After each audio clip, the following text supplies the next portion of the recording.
Listener dan juga sahabat yang bergabung, kita sambung perbincangan kita di kesempatan pagi hari ini. Anatomi dosa itu yang menjadi topik bahasan kita.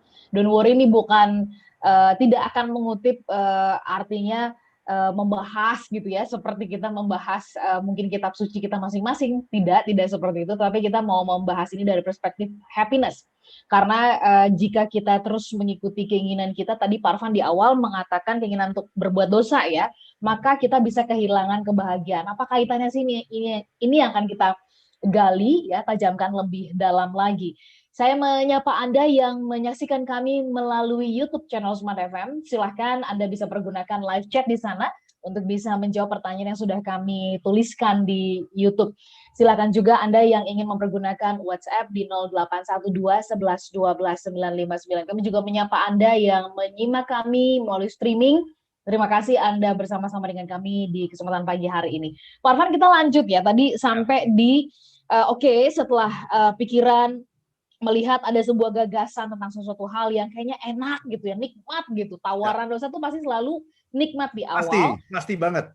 Iya. Lalu kemudian tadi Bapak mengatakan disitulah letak tadi nurani ya, yang kemudian mengajak kita untuk menimbang-nimbang, untuk mengingatkan gitu bahwa itu salah, itu nggak boleh gitu karena itu melanggar dan sebagainya. Tetapi pada akhirnya kita membuat keputusan. Nah, apa sih sebenarnya dasar yang membuat akhirnya kita tuh akhirnya mengambil keputusan itu gitu loh Pak Arfan? Apa karena memang itu tadi kayaknya kita nggak sanggup untuk jauh dari kenikmatan itu, Farhan, atau gimana?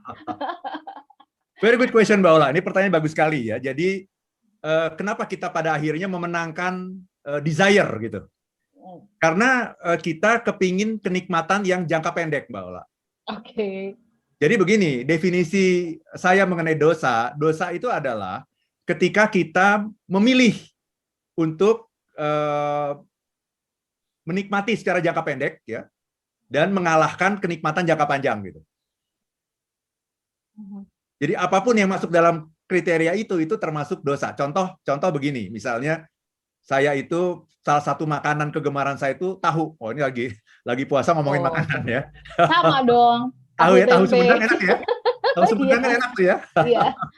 Nah, tahu Sumedang itu enaknya tuh kalau makannya pakai cabai apa namanya? Cabai rawit. Iya.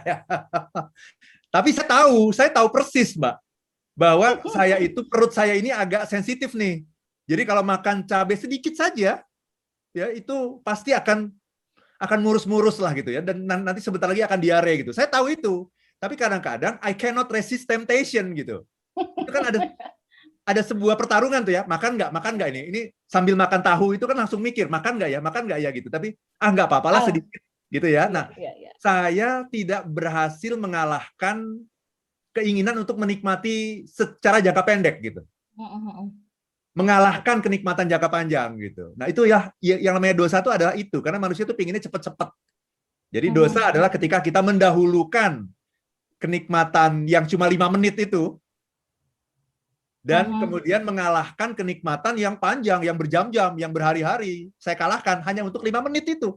Dan kenikmatan itu biasanya cuma 5 menit kok sebenarnya. Gitu ya. Jadi itulah yang namanya definisi dosa. Dan kenapa seringkali menang itu karena kenikmatan itu ada di depan mata gitu.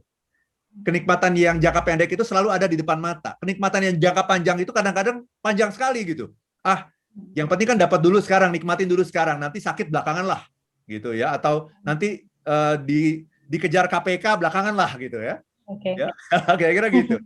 Belum tentu juga ketangkep kan, kalau dikejar KPK belum tentu juga langsung ketangkep, kan masih banyak alternatif gitu. Atau nanti tunggu pembalasan deh, tapi pembalasan dari Tuhan itu kan nanti di hari akhir kan, masih lama, saya masih muda kan gitu. Kiamat masih lama kan, seperti itu. Jadi selalu yang namanya manusia itu kenikmatan jangka pendek itu akan lebih menggoda daripada kenikmatan jangka panjang, Mbak Ola. Nah, kalau kita tahu definisi itu, bahkan makan cabai saja itu, makan cabai rawit saja itu udah dosa itu. Bagi saya ya. Bagi saya makan cabai rawit itu aja sudah dosa itu. Kenapa? Karena saya mengalahkan kenikmatan jangka panjang demi kenikmatan jangka pendek. Itu, Mbak Ola. Ini analogi yang Anda harus mendengarkan secara utuh loh ya, dari awal tadi nih. Jangan tiba-tiba nanti Anda mungkin langsung mengambil quote, wah Pak Arfan mengatakan makan cabai rawit itu dosa gitu kan. Nanti pedagang cabai rawit marah nih gitu ya kalau Anda tidak Bahaya ini ya. mendengarkan secara utuh. Padahal ini Iya, kan iya, iya. sebenarnya sedang dicontohkan ya analogi Ya, gitu ya supaya kita lebih mudah memahaminya begitu. Nah, ya. Pak Arfan ini memang yang ya kita harus mengakui ya ada banyak sekali contoh-contoh di luaran atau di sekitar kita yang kita lihat, kita saksikan sendiri gitu. Tadi Bapak mengatakan bahwa ketika sudah masuk di anatomi ini ada bagian-bagian yang kemudian kita sebut sebagai rasionalisasi gitu ya. Ya.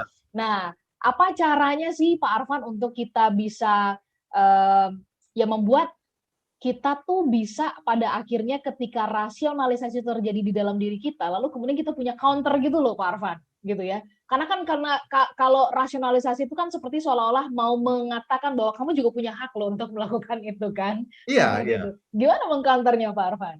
Very good question, Mbak Ola. Jadi rasionalisasi ini seringkali membuat kita terjerumus ya, yang namanya rasionalisasi ini. Rasionalisasi itu sifatnya udah kayak membenarkan gitu, memberikan pemakluman gitu, bahwa nggak apa-apa deh, gitu sekali-sekali nggak apa-apa deh. Kamu kan manusia biasa, kamu kan juga perlu menikmati, jangan kerja terus gitu ya. Sekali-sekali bolos dari kantor nggak apa-apa gitu kan. Kamu sudah bekerja terlalu keras gitu kan. Sekali-sekali bolos nggak apa-apa lah gitu. Itu kan selalu ada gitu ya rasionalisasi seperti itu. Nah, bisa menangnya itu kalau dilatih Mbak Ola. Oke. Jadi yang namanya hati nurani itu seperti otot-otot juga. Kalau kita latih, dia jadi kuat. Tapi kalau otot itu tidak pernah dilatih, istilahnya nggak pernah ikut fitness gitu, itu akhirnya ototnya jadi lemah. Bahkan saking lemahnya, kita tidak menyadari bahwa kita punya pilihan gitu. Ya. Seolah-olah kita akan selalu ikut, nurut, tunduk pada yang namanya desire, pada yang namanya keinginan gitu. Seolah-olah kita nggak punya pilihan lain gitu. Nah, kalau hati nurani kita dilatih gitu ya, itu kita akan cepat untuk mengambil keputusan yang berbeda gitu. Ya. Nah, tetapi yang menarik Mbak Ola, yang namanya dosa itu, ya pada akhirnya dia itu seperti ini ya, Mbak ya, seperti saya ambil contoh begini. Ini saya kira saya pernah memberikan contoh seperti ini juga di Smart FM ya.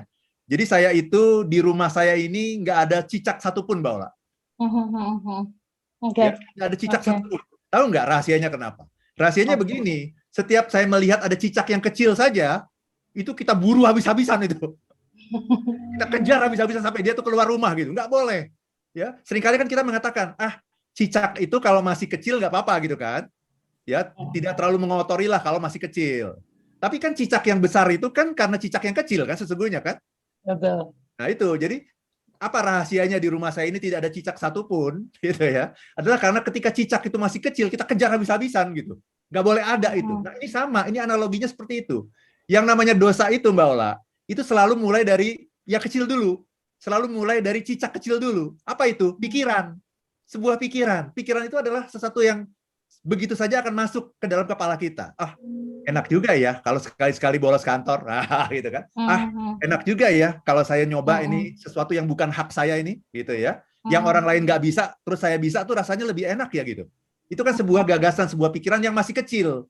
Nah, ketika dia masih dalam bentuk pikiran, dia belum menghasilkan dosa, Mbak Ola. Itulah rahmat Tuhan yang luar biasa besar gitu ya. Dosa itu belum diukur, belum dihitung ketika dia masih dalam bentuk pikiran.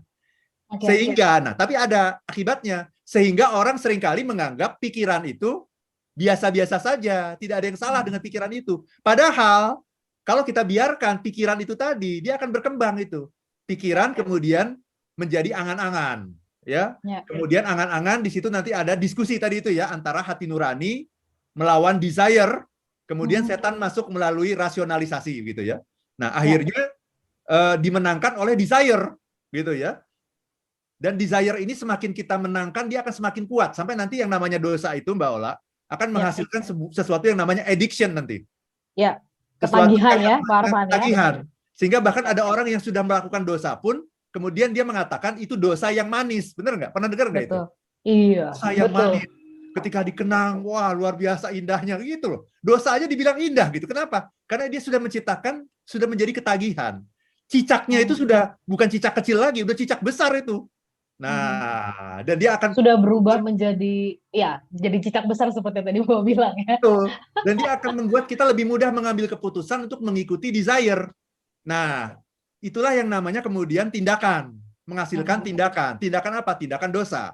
Nah, setelah tindakan dosa, hasilnya apa? Ya. Hasilnya adalah kenikmatan. Kenikmatan dulu, ya. Baru kemudian nanti setelah kenikmatan, baru muncul fase berikutnya adalah yang namanya penyesalan. Tapi yang menarik, seringkali penyesalan itu tidak muncul. Okay. Jadi kenikmatan selesai gitu udah. Iya, iya. Nah, karena rasionalisasi tadi sudah benar-benar menguatkan bahwa apa yang kita lakukan itu sah-sah aja kok. betul, Semua betul. orang juga melakukannya gitu ya. Oke, Manusiawi gitu, manusiawi gitu gitu. ya. Iya. Baik, Pak Arfan, senada dengan yang tadi saya tanyakan tapi belum kita jawab, ini juga ada Ya. pertanyaan ya dari Ibu Fatma yang bergabung bersama dengan kita berkaitan dengan soal pikiran. Gimana caranya nih Pak Arfan supaya kita tuh nggak berpikir yang seuzon katanya begitu ya, supaya nggak berpikir negatif begitu. Gimana caranya menjaga berpikir tetap positif.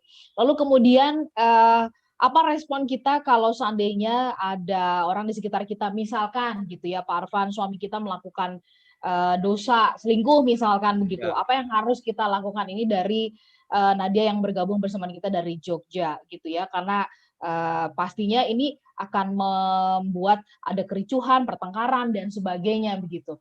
Ya. Terus kemudian ada Ibu Lesti yang bergabung bersama kita dari Bandung yang mengatakan soal sabar ini Pak Arfan.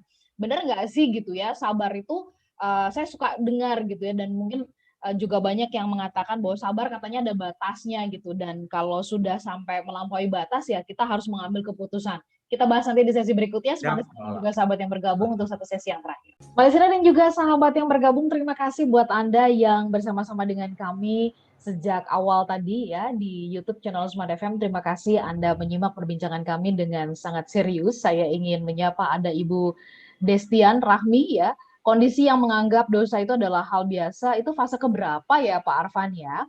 Dan apalagi dosa itu pengen disebarkan ke orang lain gitu ya, terus menyadarkannya gimana?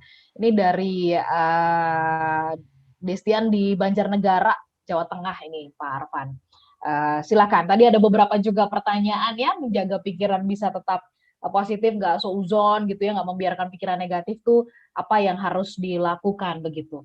Mungkin pertanyaan-pertanyaan tadi bisa Pak Arfan bisa tanggapi, silakan. Siap Mbak Ola ya. Jadi saya mulai dari yang terakhir dulu ya. Oke.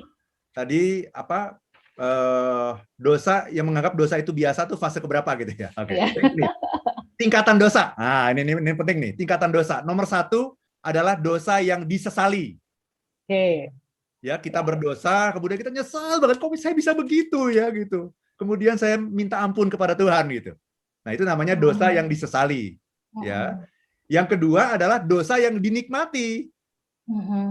Berdosa tapi kemudian menikmati, bahkan sering mengenang gitu ya. Sering mengenang, membayangkan gitu ya. Diputar lagi filmnya gitu ya.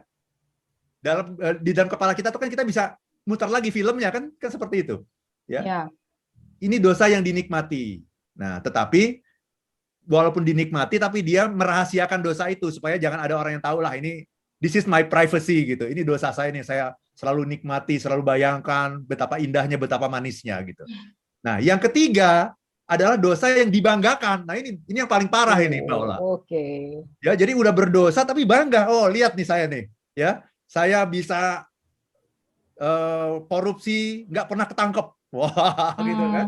Nggak pernah ketangkep, saya bertahun-tahun gitu, ya. Cuman sayangnya ini saya ketabrak tiang listrik nih gara-gara nih, jadi saya ketangkep nih.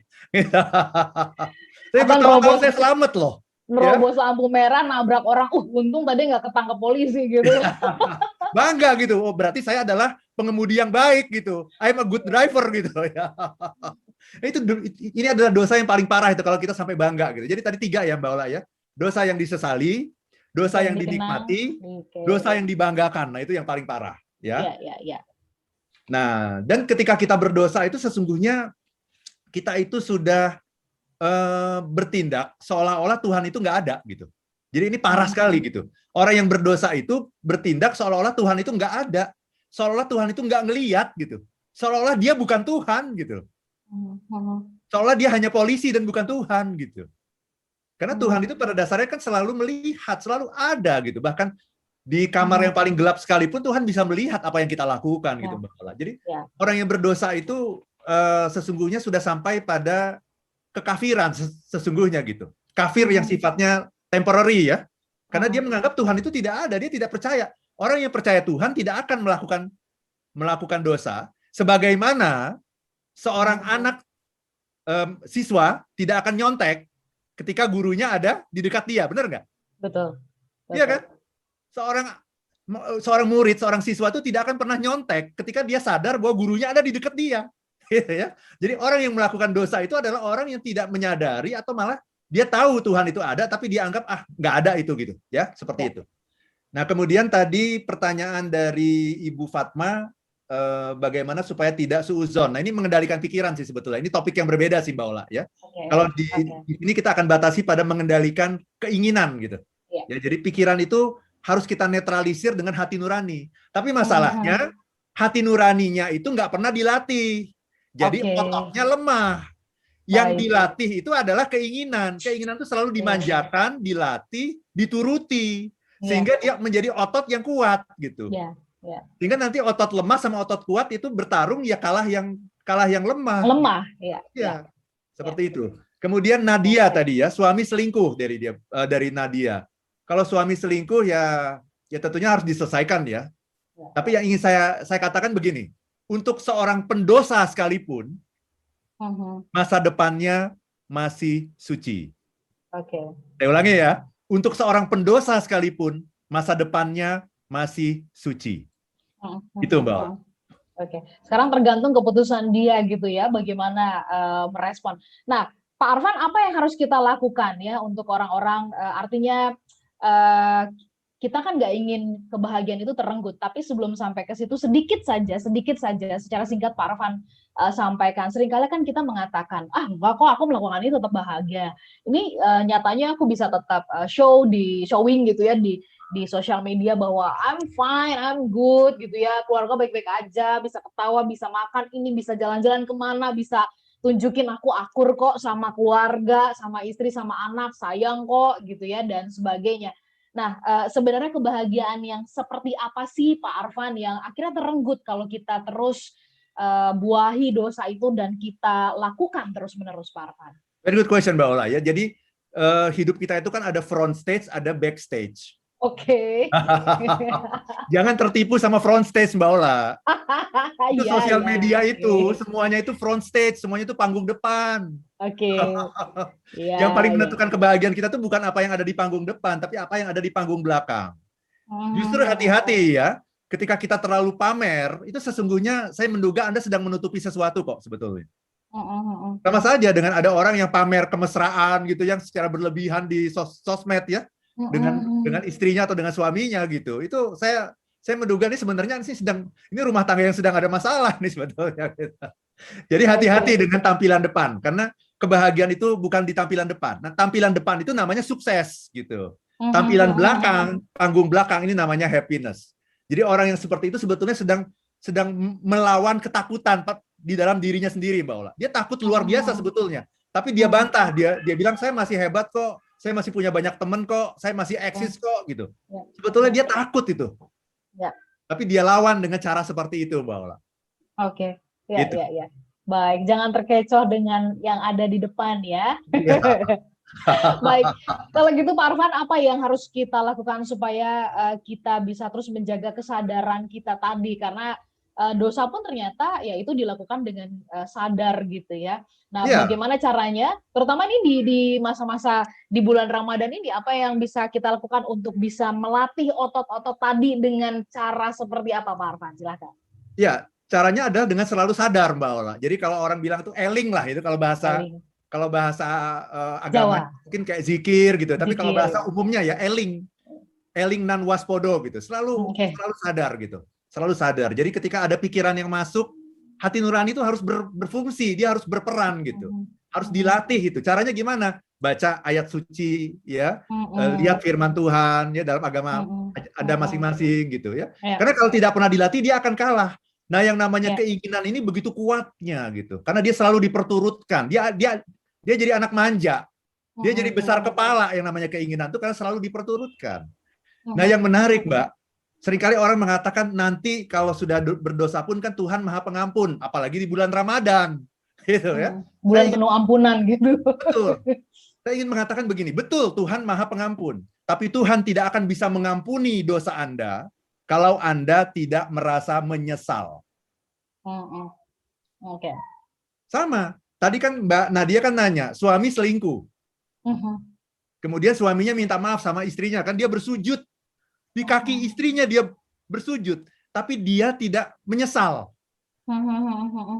Karena dia menikmati semua perselingkuhan itu sebagai sebuah dosa yang manis, yang selalu dikenang secara diam-diam. Jadi dia bersujud sama istrinya minta maaf, berurai air mata, tapi sesungguhnya dia tidak menyesal gitu. Dan istrinya bisa menangkap gitu, ada radar yang bisa menangkap bahwa ini si suami ini tidak menyesal sebetulnya. Pertanyaannya, kira-kira istrinya mau memaafkan nggak, Mbak Ola? Ya, kayaknya sih enggak ya. Iya, dia tidak menyesal. Jadi gini, syarat terpenting dari yang namanya bertaubat itu Adalah adalah penyesalan ya. Jadi bukan sholat, kan ada dalam Islam ada sholat tobat gitu. Kita bertobat tuh sholat. Tapi nggak nyesal. Nggak menyesal. Iya. Bagaimana mungkin Tuhan mengampuni? Istri Anda saja tidak akan mengampuni kalau Anda tidak menyesal. Ya, jadi permintaan bertobat itu seringkali hanya merupakan sebuah ritual belaka. Pertobatan itu ritual belaka. Tapi kita tidak menyesal, malah menikmati, bahkan mengenang sebagai sebuah kenangan yang indah, yang manis gitu. Itu tidak akan pernah bisa diampuni, Mbak Ola, yang seperti itu gitu. Jadi nomor satu harus menyesal. Tetapi, nah ini sering nggak kita melakukan dosa tapi kita tidak menyesal? Ya.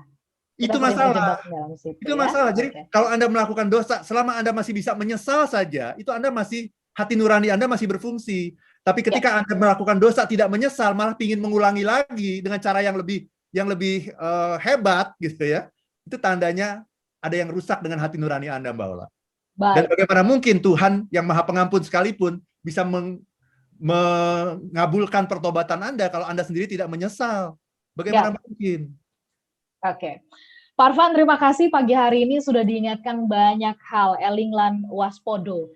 Smart listener dan juga sahabat yang bergabung, mungkin kita semuanya sudah ada di dalam ranah penyesalan, tetapi kalau penyesalan itu tidak mendorong kita untuk meminta ampun, akhirnya jadi sia-sia. Tetapi dengan adanya penyesalan itu sebagai pintu awal untuk perbaikan kehidupan kita, supaya kebahagiaan kembali bisa kita nikmati. Tadi sudah dijelaskan oleh Pak Arfan, digarisbawahi bahwa kebahagiaan bukan yang ada di depan, tapi justru yang ada di belakang. Dan penyesalan berarti ini juga berkaitan dengan ruang dalam kita, bukan ruang yang ada di depan. Kita bungkus perbincangan kita pagi hari ini, siaran ulangnya ada di hari Minggu, jam 7 malam. Kami pamit, minggu depan kita jumpa kembali. Saya Lanur Lija. Dan saya Arfan Pradiansyah. If you wanna be happy now.